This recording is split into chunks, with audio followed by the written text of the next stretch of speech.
I'm at the RV point, waiting for the president, nervous.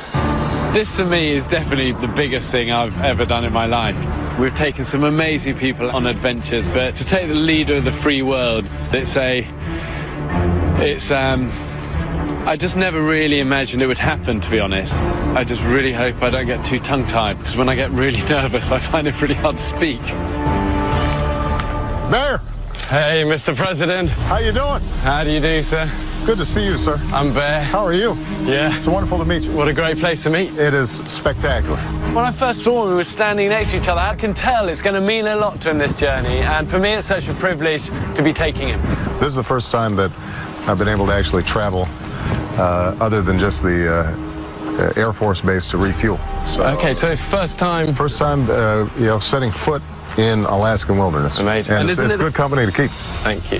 This has got to be one of the best days of my presidency. First of all, I'm not in the office.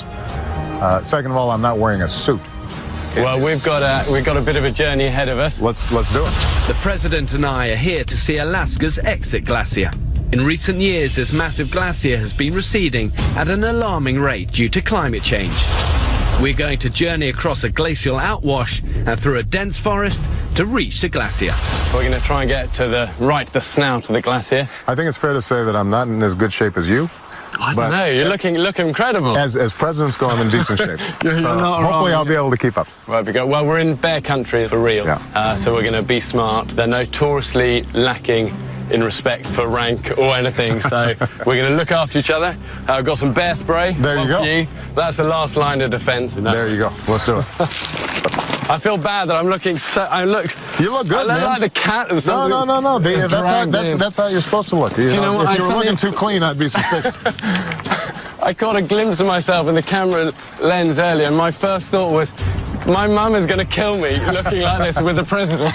Well, I don't think there are rules for the president. I do think that, there are rules for the queen.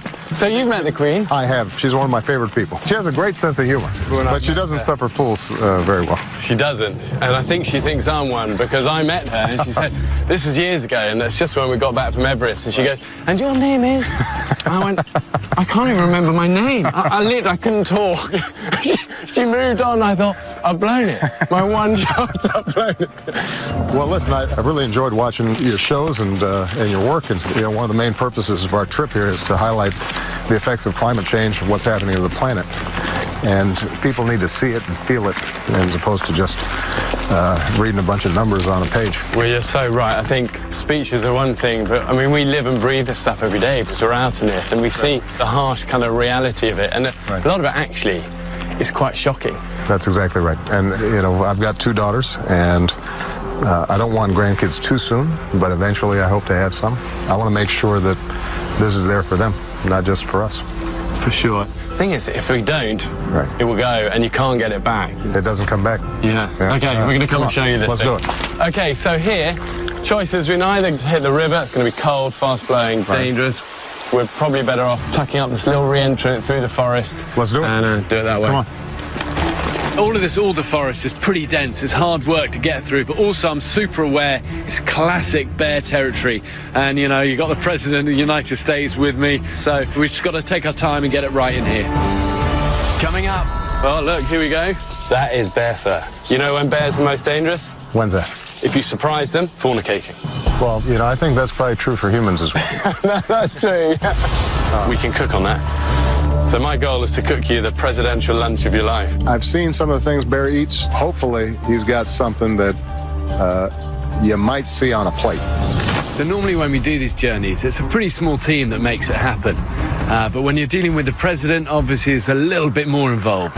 You've got the Secret Service, the White House staff, the press corps. It's a lot of people to manage. So there's even a guy out here who checks that everything that the president eats is safe. I just hope he's okay with my plans for the president's lunch.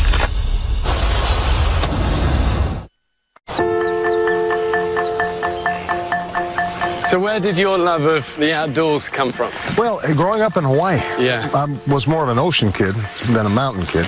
But there's some beautiful mountains in Hawaii, and I used to go up with my friends, just get a beat-up old tent. Did you really? Yeah. So when you were that age, did you ever think, I might be president one day. No, definitely It was not. never... I think it's fair to say that not only did I not think it, but nobody else did either. Genius, So, genius. Yeah. Oh, look, here we go. What do we got here? That is bear fur. But, you know, it's no surprise they're going to use this route to come down to the river to feed. So there you go. That is brown bear fur. Bear showed me some bear fur, which is the first time I had seen that stuff up close. It's more delicate than I would expect. But yes, that means we're just going to be... You got to be careful. Yeah. Absolutely. You know when bears are most dangerous? When's that? Feeding, Yeah. protecting their young. Right. If you surprise them, Right. fornicating. Well, you know, I think that's probably true for humans as well. No, that's true. So what do you do if you confront a bear? I mean, I've heard stories that rather than run, because they're going to be faster than you by a mile, Yeah, that you have to stand your ground. But I don't know whether that's a myth or whether that's a fact. Well, you are right. They're faster than you, and you know they can climb trees. So up a tree is no good. Right. I think a good rule of thumb: if you intrude to their territory, just back off. away slowly, keep eye contact, back away out of it. Don't Right. turn, don't run. Right. If they intrude on your camp, Yeah. you want to make big. You want to be like super bear. You know, you want to make lots of noise, show you're not worth the fight, Right. and scare them off. But the best thing is make lots of noise so they know you're coming. Right. I'm going to keep that as a rule of thumb. When I'm walking through the forest, I think there's nothing wrong with making a little bit of noise, just letting them know we're coming. Yo, bear! Keep the noise levels up. Want to make sure he knows we're coming, or she. Yeah, that's true. Because if she's got some cubs, that's when you really got to work. Yeah. You know what my kids asked me? They said, you've got to ask the president, does anything scare him? You know, well, when Michelle's mad, I get worried. There's a certain look that she can give me that tells me. That's your survival instinct. Tell me. But, you know, I don't have a lot of phobias as a general rule. I mean, I'm not, you know, obviously as big of a thrill seeker as you are, but... I have a few phobias. Most of the time I'm game. What are you scared of? Really bad with cocktail parties. I'm not. It puts the fear of God. I'd be a terrible president. I'd do president, but no cocktail parties. You know what?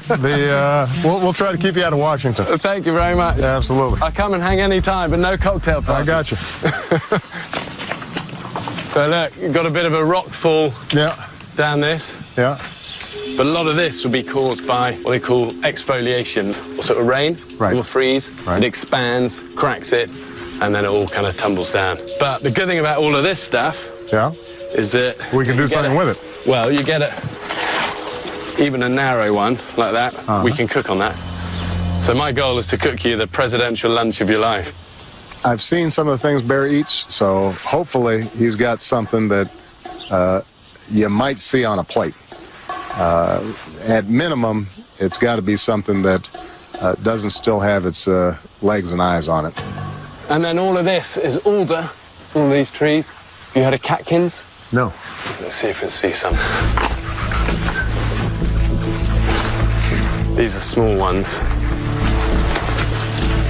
So what are These, these? but we can make tea out of that. Uh-huh. Here we go. Here's some. I'll tell you what. Give me a. Just spot the. Yeah. One of the things that Bear is able to do is to constantly reconnect people to that more basic elemental experience that we all have when we're out in the open. We don't have televisions and we don't have cell phones. Pick a couple of these ones off. Now some of these look kind of... The little green. I got you. That's a good one right there. He's got a great spirit. And to learn from him some of the basics of survival, I think that's something that everybody thinks is pretty cool. So this got lots of vitamin C, anti-inflammatory, and makes good tea. What are these called again? So these are catkins. All right. That's going to be tea later. Let's do it. Okay, let's keep moving. I'm hoping we're going to get a view up here. All good? All good. Wow, check that out. Look at that. Unbelievable. This glacier is attached to this massive ice field. This is the tongue of it, yeah. Yeah, the Harding ice field. This is the largest ice field in the United States, covering 300 square miles. but it has shrunk an alarming 812 feet since 2008. But the crazy thing is, when you took over as president, 2008, that glacier was here. Yeah, that's So how much we've that's lost. how, exactly, yeah. Just in that short period of time. When you see this glacier, it gives you a sense of the magnitude of them. But what you're also reminded of is how far it's already receded, and just since my presidency. And it underscores once again why it's so important for us to pay attention to climate change and understand that there's something that we can actually do about it. Coming up, we've got to get a selfie up here. This will be the best view of the lot.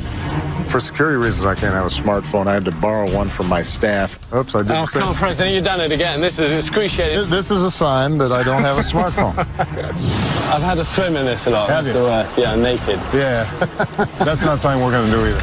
So safety is always our main concern on these journeys, but with the president, obviously it got taken to another level. So we had sniper teams all the way along the route in the mountains, and just before we started filming, a military helicopter started circling the area above us. And to be honest, I have no idea, you know, what they're up there looking for. Actually, I'm not even sure I want to know.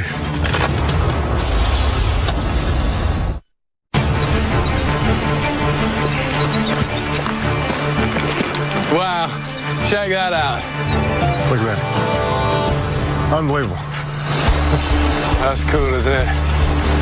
It's quite a special moment when we come out of the forest, come over this rise, and bam, right in front of us is this huge, giant white face of the snout at the end of the glacier. And we just kind of had a moment of taking it in and him realizing this is why he's fought so hard for all he's doing to try and protect our planet.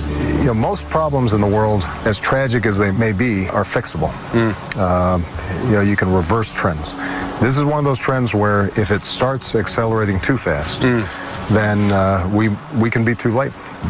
But the key is over this next decade, for all the countries, all the big emitters, the United States, China, the European countries, to make sure that we are putting in place a global agreement. And the good news is that technology is advancing much more rapidly than I think even I anticipated. When I came into office, solar power was still significantly more expensive than power generated from fossil fuels. And there's no reason why we can't transition entirely off of fossil fuels, but we've got to get started now. And that means everybody's got to participate. Simple things like turning off the lights, buying a fuel-efficient car, maybe an electric car. Those things make a difference. They add up. I think kids want to be part of that. They want to make it. I mean, we live in a place, this little island, and it's 100% off-grid. Yeah. You know, it's wind and solar power. And the kids love it, 'cause the whole thing is an adventure. It's someone of that age that will really then take what you're putting in place and really then change the world. Yeah, that next generation, I think, is ready and willing. We just got to kind of get out of the way. We tend to hold folks back. It's not too late. If we begin transitioning now, we can slowly taper down the amount of carbon that we're releasing. It's like driving a car towards a cliff. You don't have to screech to a halt. You have to start tapping on the brakes. We still have enough time that if we tap on those brakes and we slow the car, then we're going to be able to stop it well beyond the point of no return. But we've got to start now. We've got to get a selfie up here. This will be the best view of the lot. That's the shot right there. That's it, isn't it? So many of my friends said, listen, if you're doing this, one thing you've got to get is a killer selfie with the president. And we came for this amazing big flat rock. And I thought, that's the place. Come on, we've got to get this. Just a quick one. I got my phone too. Okay, here we go. Come on. That one is a keeper. Genius. Come on. I got my own. Although I never know how to work this. I love it now. Oops, I got to reverse this thing. There you go. This thing, right? There we go. Oh, no, you pressed the wrong one.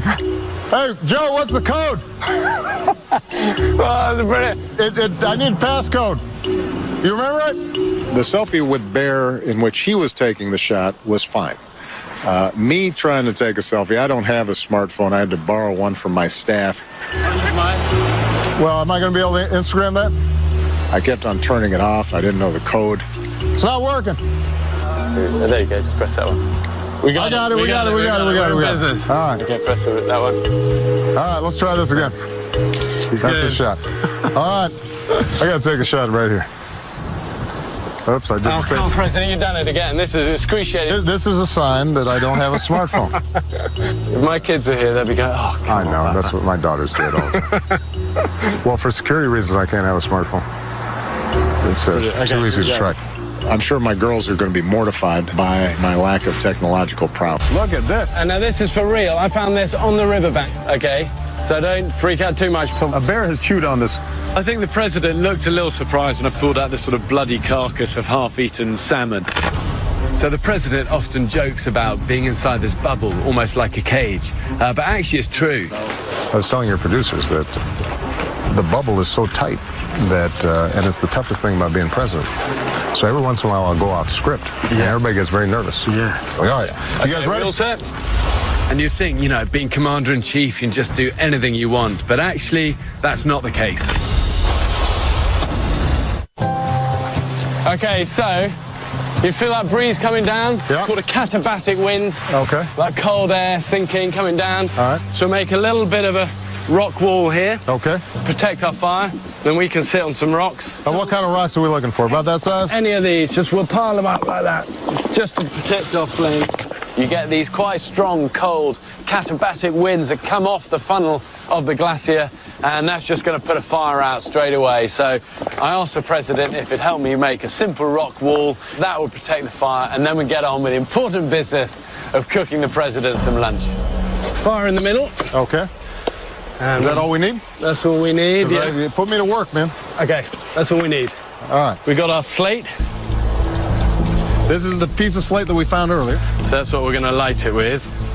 A little fire steel. The good thing about these is that when it's pouring a rain, like it is most of the time in Alaska, you still start a fire. You can still start it. Matches obviously get wet. Right. Lighters are failed at critical moments. Okay, so I always take this. So hold that one. All right. A little bit of All right, cotton ball. so you've got some cotton ball. You can use anything. I've even used the fluff from my belly button. It was a long hike. How much fluff do you store in your belly button? Always prepared. Apparently so. All right, what do we got here? So this is just a bit of solid fuel. Okay. Because obviously there's not a lot of dry wood around here. All right. Okay, so we'll put that on there. Yeah. So the way this works, Right. see that sharp bit there? Yeah. Angle that. So if the cotton wool's there, Yeah. you're trying to drive it in. Got it. There. These fire steels, they look really simple, but they're actually not, you know, and I've done them a ton with people over the years, and, you know, first time people are always messing around, faffing around, trying to get it going, they can't do it. You're going to do it. Don't burn your fingers, though. That's all right. All right. Okay, so angle it a bit like that. There you go. You go. That's it. That's it. You're gone. There we go. You've done it. You've done it. All right. Legendary. There you go. Done. Can I say, Mr. President, it's quite annoying when you're good at everything. Oh, well, I tell you what, I'm not the guy who climbs Everest. I'm just taking your lead. You know, I have not started a fire without matches or a lighter before, and so I'm going to have to get me one of those little gizmos, because that worked pretty good. I'm assuming Secret Service usually has one, but I'm going to make sure that's in our supply. Here we go. All right, what do we got? Well, Alaska is a land of bear and salmon. We haven't got bear. Oh, look at this. But, look at this. and now this is for real. I found this on the riverbank, okay? So don't freak out too much. I think the president looked a little surprised when I pulled out this sort of bloody carcass of half-eaten salmon. This was half-eaten by a bear. Now, why wouldn't the bear finish this sucker? Well, because... This looks like a nice-looking piece of fish. Yeah, but what, if you notice, what they've had is all the high-fat content, the eggs, bit of the skin. They'll often take the brain as well. If there's a lot of fish in the river, they'll leave the meat because they want that high-density, calorific value fat. Interesting. So a bear has chewed on this sucker. Yeah, but we're going to cook it up, so it's going to be good. All right. I've seen some of the things bear eats. I think a piece of salmon, that'll work just fine. Oh, I heard a little sizzle there. Yeah, that's... Yeah. The fact that he told me that this was a leftover fish from a bear, I don't know if that was necessary. He could have just left that out. Yeah, that's that. Have you ever got lost in the White House? No. But it's huge. What about the girls when they were young, when they first went there? You know, they found some good hiding places. It's a great place to do hide and seek. The best. But, you know, the truth is the White House's grounds are not that big. because it's an old capital, it doesn't have some of the grandiosity and scale. And I think it partly reflects American democracy. I think there was a sense that the White House shouldn't be too ostentatious. Yeah. And before 9/11, you used to be able to walk right up and people were driving right in front of the White House. Now the roads have been blocked off, but I remember when I was a young man, the first time I visited, you could walk right up to the gate and look right through, and there'd be traffic behind you. And do you remember doing that at a young age? I think the first time I visited, I was 21. And that made a big impact?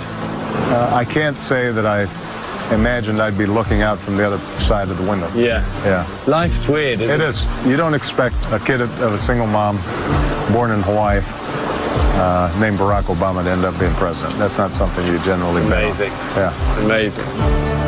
Yeah. Coming up. I made you a s'more. Let's see how it goes. I love you, but that looks terrible. I promise you, it's better than anything that you've ever had on this show. Huh? Great president, but a lousy cook. Come on, man, that s'more is solid. Let me try it out. One of the most surprising things about the president is just what a normal, down-to-earth, regular guy he is. Let's face it, the cameraman's got the toughest job, though, doesn't he? Yeah, I mean, he's got to do everything I do backwards. Backwards, yeah. He's like Ginger Rogers. I guess you imagine someone with that much responsibility and also power would somehow, be above it all. But actually, he wasn't that at all. This is a good way to spend the day, isn't it? This beats our usual day in the White House. No doubt about it.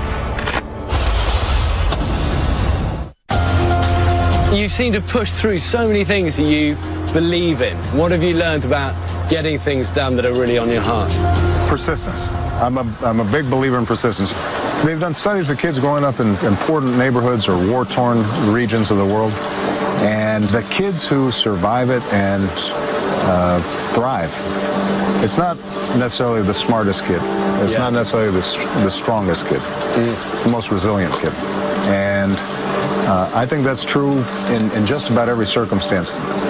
A lot of stuff that you try is not going to work.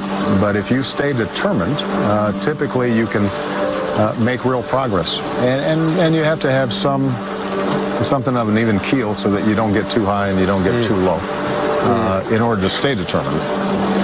One of the things that I try to tell my daughters is don't believe the hype when things are going good, and don't despair when things are going bad. Yeah.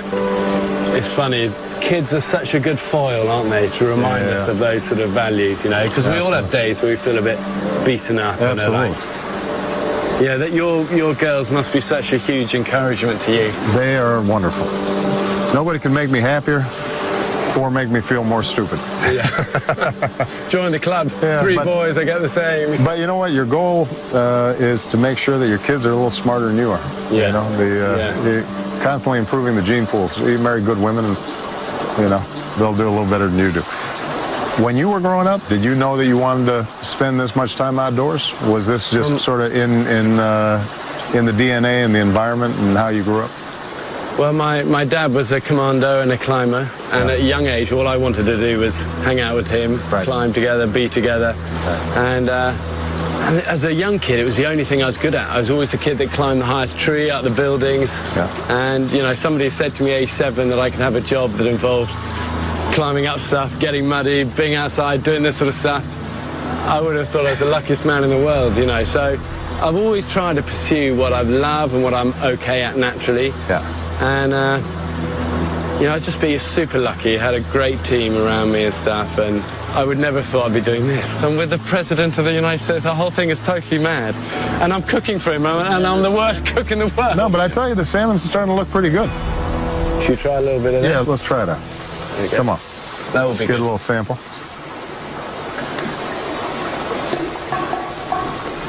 That's tasty. Can still smell the bear breath on it. I tell you what, though, that's good. Good. Well, it's fresh. That's proper Alaskan salmon for you. Bear's a mediocre cook, but the fact that we ate something recognizable was encouraging. It would have been nice if we had had a cracker to go with it, but that's all right. Those things are hard to pack. Do you have a faith that's important in your life? Absolutely. I think it was my favorite president, President Lincoln, and I'm paraphrasing here, but he said, if you weren't a religious man before you took office, you will be humbled and on your knees and praying to God for some help. Yeah, it's like I love that quote that says there's no such thing as an atheist in the Southern Ocean. That's exactly right. Or on the death zone on Everest. You know? And that too is I think part of determination and resilience. But that also is what keeps an even keel. Yeah. And what do you kind of want to be the legacy? If you had to pick one thing as a legacy of your presidency. Well, you know, we've provided health care to millions of people who didn't have it. We repaired an economy that was globally on the brink of a Great Depression. But this climate change agenda is as important as anything I'm going to do. I think it will have a more significant impact on the lives of future generations as just about anything. And we're still a long way from getting it right, but it's something that working together, I think we can make a difference on. Coming up. Now, I had always heard if you drink your own pee, all that's going to do is just dehydrate you further. If you're out in the wild and you've got nothing else, you don't want to be wasting. That's fine to re-drink. Seems to be Bear's main claim to fame is that he drinks his own urine. So when I was cooking lunch for the president, the guy who checks that all of his food is safe was kind of, you know, watching me like a hawk. And it turns out the White House actually has a very strict policy about the president not being seen to eat anything on camera, let alone a half-eaten salmon. I sort of expected the president's food advisor to, you know, step in and stop the filming, but I kind of think he was, you know, following the president's lead. That's tasty. And luckily, good for him, the commander-in-chief was up for it.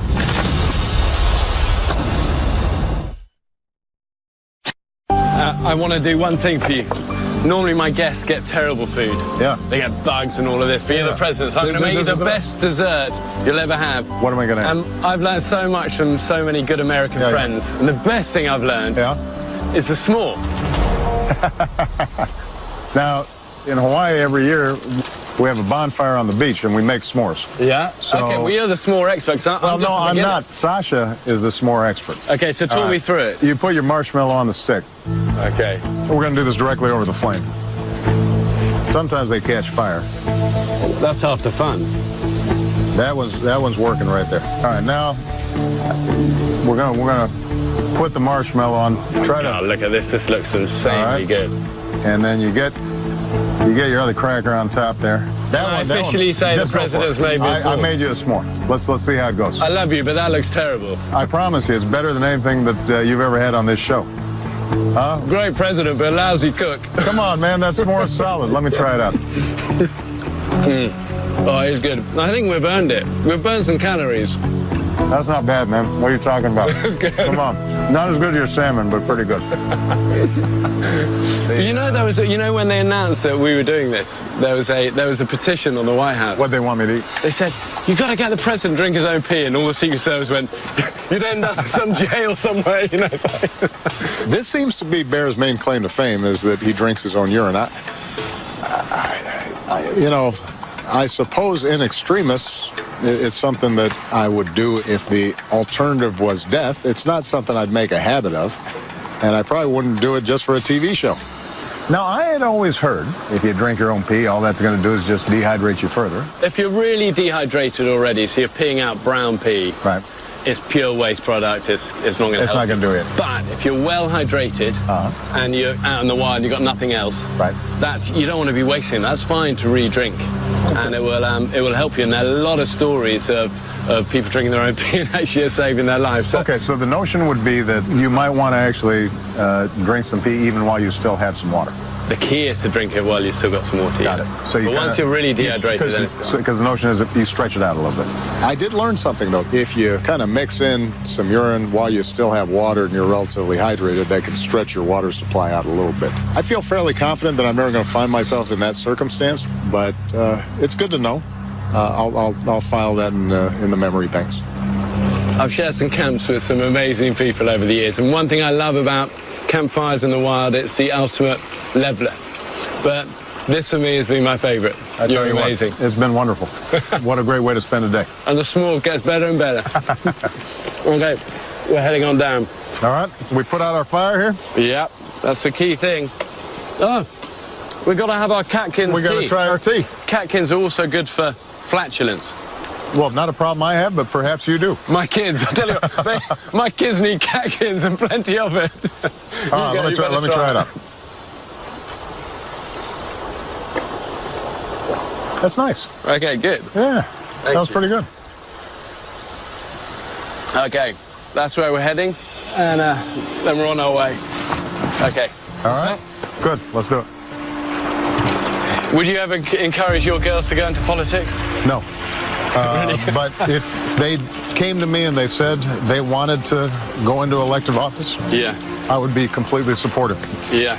Because I think it can be noble work if done for the right reasons, the right way. You know, what I try to teach my daughters is be useful and be kind. Yes. And if you do those two things, then wherever your passions take you, you'll turn out okay. And Being kind is such a big one. It's not complicated, is No, it? it really Sometimes isn't. we have a journey in life to come around to realizing, actually, you're The right, simplest that is it. Try to be useful to somebody and try to be kind. It's been such a privilege for me to be able to spend a little bit of time with him, but I think this is where we split. All right. And actually see what the man himself is like. And for me, just respect. I've got one favor to ask. Yeah, go ahead. I promised my wife, I said, I'll get you to sign something for Of her. course. But I couldn't find, the only thing I could find What in do the you airport Oh, this is the classic. was this. This is the classic But it is Obama amazing. bottle opener. Thing is, you look ripped. You know, you couldn't. I am pretty ripped, actually. You couldn't do that with I Winston can't, Churchill. No.